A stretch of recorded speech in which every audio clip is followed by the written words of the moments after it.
For nearly 300 years, Mies Pearson, the private bankers of Fortis, have worked with clients from all over the world, managing their wealth. We established long-term relationships, offering our clients time to listen, capacity to act.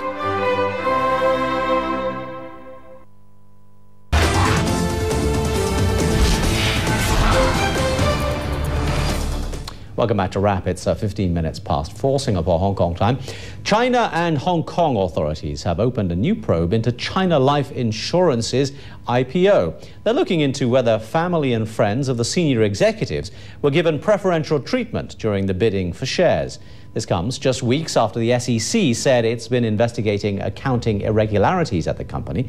Some traders tout the investigation into China Life as one reason to back off some of the other IPOs coming up in China, among them China Construction Bank, China Shipping Container, and Anping An Insurance.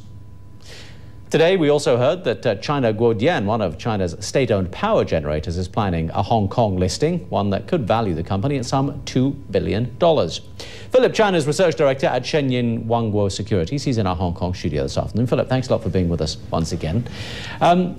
Is the China Life situation causing any concerns?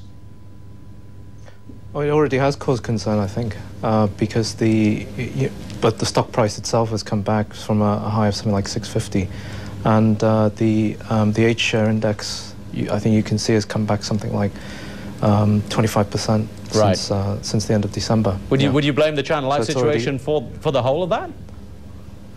Not completely, no, because obviously we've had this news, the reserve rate, the rate reserve increases at the end of March, which had an exacerbated effect on the H-share index. But I think the China Life revelations, and then say some other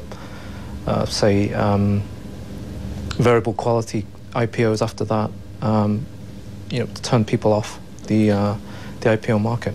And would it be fair to say that the problems at China Life might have actually caused a significant change of heart amongst the overseas investors who've been so bullish on China over the past year? I think probably to a lot of the investors who were not that experienced on China, China IPOs or even China stocks, the new ones who are coming in, that they may have turned those people, those investors off. I think the seasoned investors who were in, say, maybe 10 years ago, or even 5-6 years ago, I think they've probably seen this before.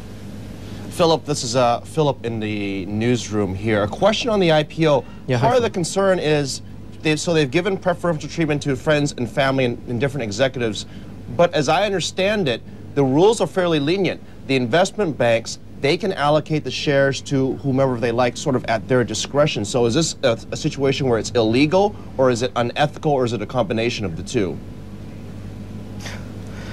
Again, I think it depends on the.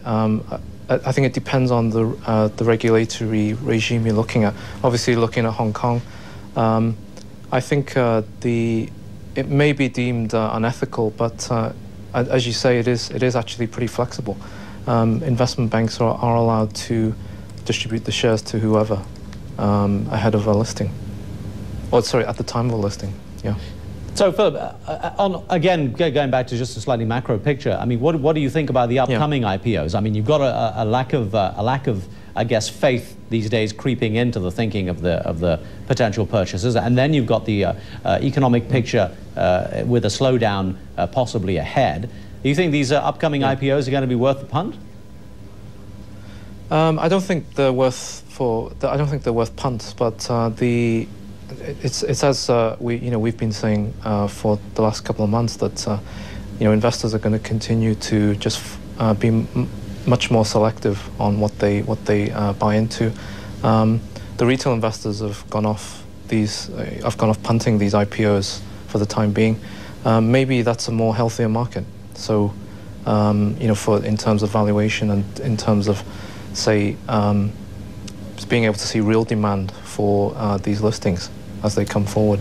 All right, so a little bit of a cooling off in the appetite there. Philip, thanks very much indeed for joining us today. Philip Chan, Research Director at Shenying Wangguo Securities, predicting a possible slowdown in the appetite for IPOs in China. We'll talk a little bit more about China as well in a couple of minutes when we'll go back to Jahanzeb Nasir, who's actually got some stocks he thinks you should sell in China ahead of all the troubles. We'll come on to that later on. After this break, though, we'll have a few of the business briefs this afternoon. Stock watcher Phil Yin will join us with that, and the European news and the US headlines coming up later on. Stay with us. We'll be back in a couple of minutes.